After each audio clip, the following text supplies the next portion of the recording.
Eh bien, bonjour à tous et à toutes, content de vous retrouver. On continue notre lecture, Genèse chapitre 30, versets 29-30. Et on va voir aujourd'hui que nous sommes une source pour ceux qui nous entourent. Verset 29, Jacob lui dit, et il parle à son beau-père, « Tu sais comment je t'ai servi et ce qu'est devenu ton troupeau avec moi.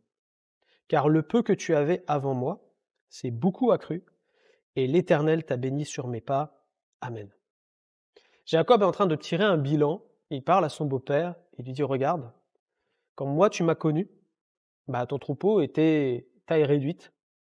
Mais depuis que je t'ai servi, c'est pas seulement avec mes forces que j'ai fait les choses, mais parce que l'Éternel est avec moi, alors tu as été béni dans ton troupeau, dans ton cheptel, et aujourd'hui tu es devenu riche. »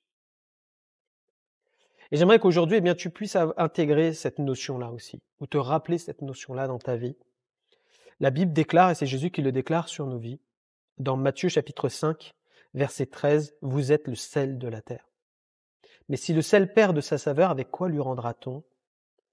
Il ne sert plus qu'à être jeté dehors et foulé aux pieds par les hommes. Amen. » Vous êtes le sel de la terre. On voit que Jacob, c'était comme le sel au milieu de sa belle famille. Il avait semé et il y avait une récolte abondante par la seule grâce de Dieu. Et lui le reconnaît.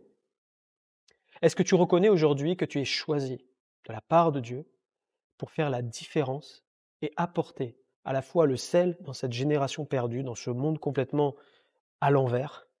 La Bible nous dit qu'à la fin des temps, le mal sera appelé bien, le bien sera appelé mal. C'est ce qu'on vit aujourd'hui et c'est ce qu'on vivra encore plus demain. Mais aujourd'hui, l'enfant de Dieu, qui est sel et lumière dans ce monde, est appelé à faire la différence. Est-ce que quand on te voit vivre, dans ton comportement, dans ta façon d'être, dans ta façon de parler, dans ta façon d'agir, est-ce qu'on voit Jésus? Comme disait Jean-Baptiste, il faut qu'il croisse et que je diminue.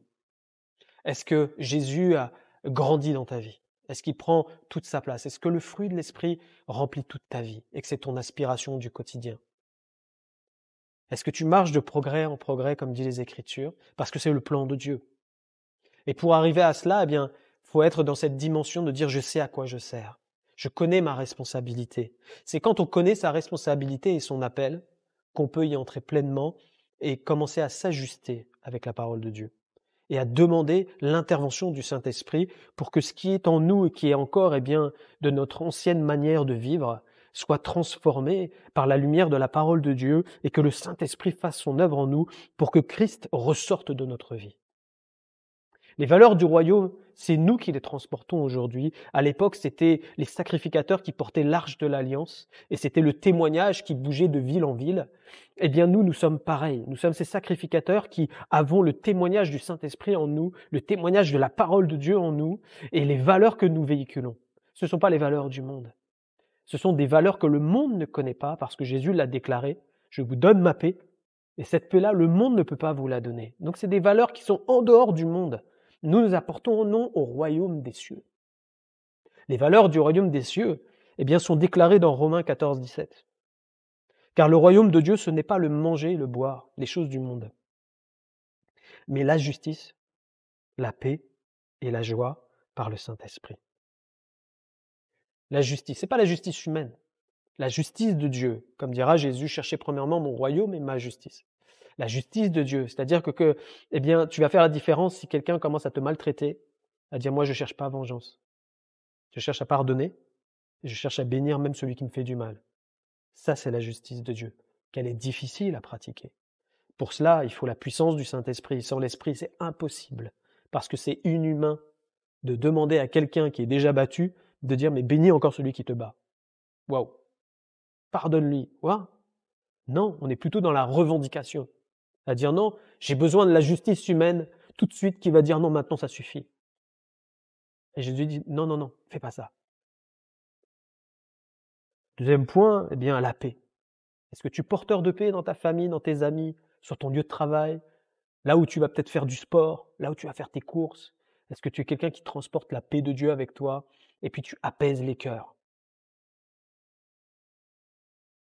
Est-ce que tu es un porteur de joie? Pas la joie éphémère, humaine, mais la joie profonde celle qui vient raviver la flamme, là où il y a le désespoir, toi tu apportes la consolation, et c'est la joie qui jaillit.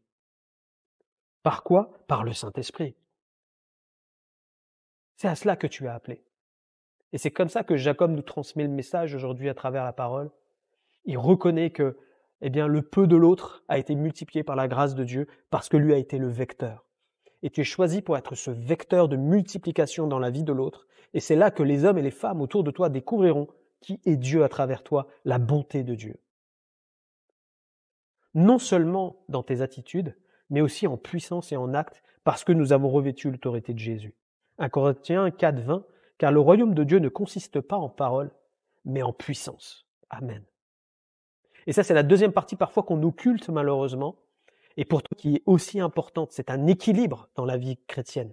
À la fois la façon d'être, mais aussi dans le faire par la puissance du Saint-Esprit pour aller bénir, prier et guérir dans le nom de Jésus ceux qui sont malades. Dieu nous pousse dans ce sens-là. Eh bien, que tu puisses aujourd'hui réaliser cela.